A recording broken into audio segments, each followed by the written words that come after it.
So, I want to begin the conversation by talking about the Mumbai spirit. You know, Mumbai has been the home to it has been the home to the Godrej family. As someone who has seen the city evolve for over decades, talk to us about what really inspires you about the spirit of Mumbai today, about how it is growing. Mumbai has steadily grown for its resilience, it is known. Serious floods, it takes in stride. In crises, Mumbaikars take pride in stretching out a helpful hand. Civic values they understand. Bombay was where West met East, a veritable cultural feast. Much progress we could see thanks to the diverse society. Minorities had a role to play. They were the first to sail away. As Kala Pani was no dread, across the seas they went instead. Parsi traders were at the fore. Although they went to every shore, the China trade prospered best. Our museum here indeed is blessed with artifacts that they brought here. Trading wealth, it's very clear, was the impetus for the economy. Later on, we see industry. Excellent. I think that, yes. In my introduction, I forgot to mention the poet also. Thank you so much, Mr. Godrej. Thank you. So, on that note, I'll just extend the question a bit. What also worries you, about how fast and how we are growing at Mumbai? With rapid growth, what we now need is good infrastructure to succeed. The coastal road is very good, but it is clearly understood that more public transport is a need. We need seamless travel to succeed. The metro lines need to link. All of us should also think about last mile access to destinations that lie some distance from the stations. The citizens would also like more paths to walk and to bike. Green spaces are a crying need. Without them, we can't succeed. Absolutely. Beautiful. I think in such less words, he has mentioned such important things. I'm going to pick up on the green spaces I just bit. want to continue a little bit. Sure. I'm so sorry. My uncle, known as SPG, way back could clearly see the environment was under stress. Neglect, he knew, would be a mess. Our creekside land was reserved, the mangroves there well preserved. And from my office, I gaze out there, a Mumbai view that's very rare, with greenery all the way until you sight New Bombay. And now and then, with friends, I float on a gently moving boat with pink flamingos in full flight, to my mind, a splendid sight. So I want to double down on the green spaces bit a bit. A city as populated and as in demand as Mumbai, I think green spaces are bound to be under pressure.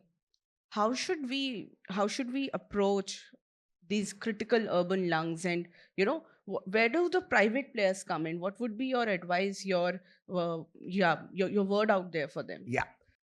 Private players has always helped the municipality in maintaining green spaces, and that we should continue to try that. And it's very good that along the coastal road we've made a bike path and a walking path, and we are trying to keep it green. And I understand that they're also looking out for private people to partner with them. Okay. Just doubling down on sustainability, sir. You're someone who has talked about sustainable thinking not just in business but in life, in leadership. How should Mumbai approach towards becoming a sustainable global megacity? Any Right. comments on that? Careless growth can't sustain. With green policies, we can gain. Designing buildings that stay cool would be a very useful rule. Reflective paint, roofs that are green, water recycling should be seen. Drainage for flood prevention should be our firm intention. Yeah. As a true Mumbaiker, what would be your word to the future generation, the urban planners, the policymakers, the entrepreneurs, the innovators? What do you think they are missing out? What would you want them to work on? I would suggest that they should try and design cities that heal, not just house. And I would ask them how they were going to embed nature into the blueprint of growth. And I would also request them to be inclusive so that everyone will feel comfortable in Mumbai, whether you're handicapped or you belong to a minority, or it should be a safe city for women. All these things the future planners should think about, and they should have systems thinking, and they should have the courage to challenge legacy models and embrace regenerative urbanism. I think again in very less words, but very important points there. So whenever, as someone who has not lived in Mumbai, when we come to the city, it's home to such beautiful, historic, iconic places. There's this beautiful old neighborhoods, right? But in all practicality, today, how should we approach development forward? What is the right balance to strike between keeping our historic, cultural together, and also to again develop and grow as a global megacity? Yeah. Mumbai is a very historic city, and I think it's important to preserve all the buildings, especially those that come under the Heritage Act. Unfortunately, a lot of old buildings are being destroyed to build high rises. We do have a lot of land in the entire metropolitan region to build high rises, but we should preserve historical precincts because there's an emotional connect to them. And that is where the city grew up. Absolutely.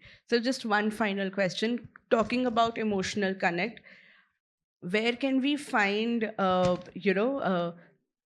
Nadir Godrej on a regular day sipping tea? What is your Mumbai escape? Yeah. My Mumbai escape is near my home. A morning trip to Kamla Nehru Park invariably lights a spark. The sun rises across the bay and steadily makes its way. A worshipper with folded hands reverently looks as he stands. And over the wall, as I peek, I see a glorious golden streak.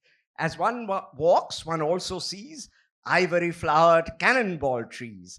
The pond heron is very fond of the water lilies in the pond. A trip here plays a part in giving me a wonderful start. Beautiful. Thank you so much, sir, for being so candid, so honest, and for all of that effort. We really appreciate it. Thank you for joining us. Most welcome.